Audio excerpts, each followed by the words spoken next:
What's going on, guys? It's Tim back at you again to bring you another video, and today we're going to talk about 3 good steps to reduce lower back pain. Before we get started, I just want to ask you guys to like, subscribe, and hit the notification bell so that you don't miss another video.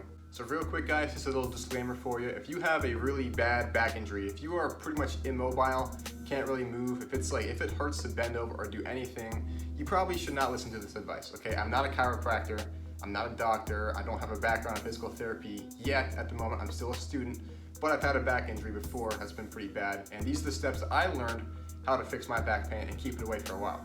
In other words, if your back keeps you from doing certain movements because it hurts that bad, you should go to see your physician or your primary doctor just to see exactly what's up with it. It could be something much worse than you think, and you want to get that checked out and taken care of before you get back into the gym. However, if you have a little bit of nagging back pain that you especially feel on big movements such as the squat or the deadlift or even the bent over row, you should listen to this advice because you might learn that parts of your body are a little weak during these motions, and these are the parts of your body that really need to be strong in order to avoid any big injuries down the road. So a big mistake people make when they figure out that they have low back pain, they start to feel it, is they try to stretch it right away. Now you don't want to stretch it right away because this is going to cause like a rubber band effect. The muscle's going to contract back even harder, shorten even more, and stiffen up a little more. An alternative approach to take when figuring out why and how you are injured is to look at the muscles around the pain. In this case, the muscles that tend to lump in there with the low back pain are hamstrings, glutes, the core, the quads, and the hip flexors. Tight and weak hip flexors have a huge impact on the pressure, which is on your lower back. The muscles of the lower back that usually tighten up the most are the erector spinae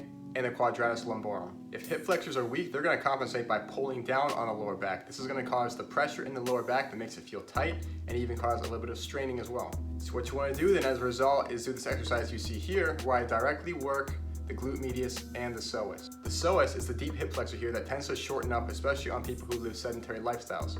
For me, when I had a slip disc in my lower back, I compensated enough that I tore a ligament in my psoas. To this day, especially on long car rides, my left psoas still shortens up quite a bit, and it's a pretty awful ache, as you can imagine. So where exactly is the psoas, and why does it cause this awful pain? Well, the psoas connects about to the top of the femur, and then it comes all the way up into the lumbar spine, kind of crossing in between those lumbar spine muscles. So as you can imagine, the muscle is much longer, it'll pull down on those lumbar spine muscles and cause this pressure. Because the psoas is heavily involved in the squat, as that is its function to bring the legs closer to the body as if in a squat position or in a leg raise, then we also might end up letting our psoas stability fall behind a little bit in our weight training as we continue to progress through heavier weights in the squat. Again, this is especially true if you do a lot of sitting at your day job or at school or in general. That psoas is going to shorten up, it's going to get weaker, and your quads, your hamstrings, and hopefully your glutes and core are all going to be developed from deadlifting or squatting. That psoas is going to fall behind a little bit, you're going to tweak it a little bit, it'll be unstable, and this will cause, in some cases, the pulling down and the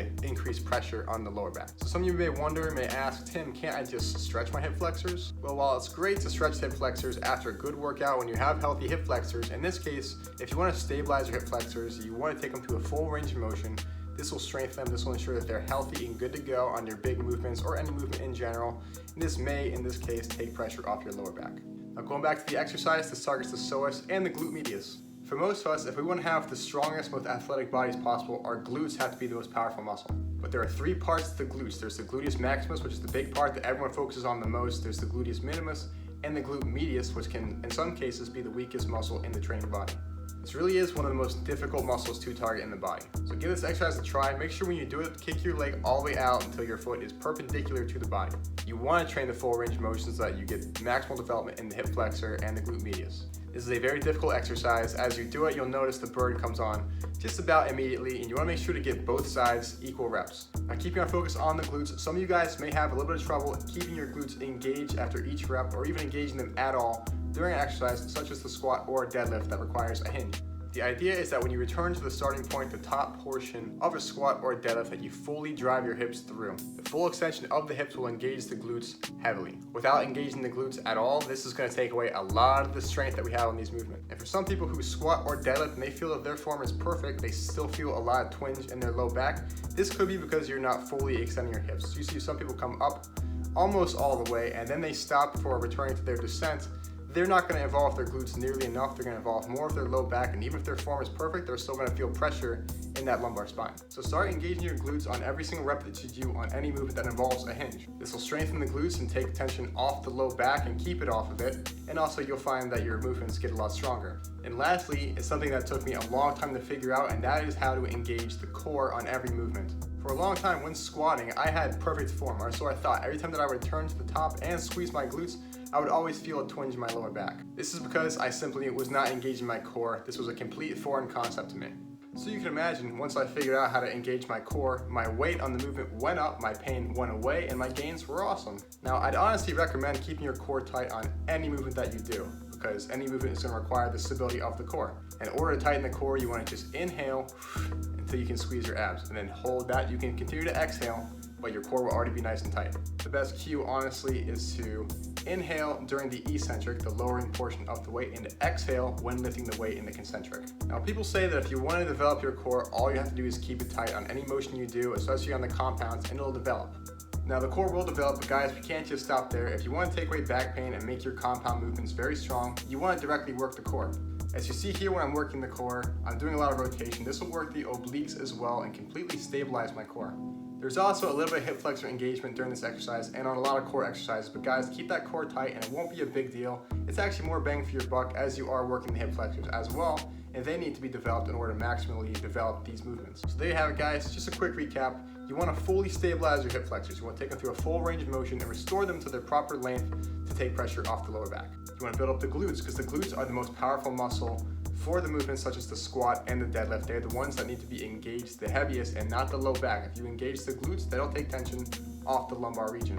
And lastly, guys, build up your core, because if your core is weak, you're not going to feel a good squeeze, a good tightening during the squat or the deadlift or any big compound movement. Your low back will serve as the core and it could just snap like a toothpick.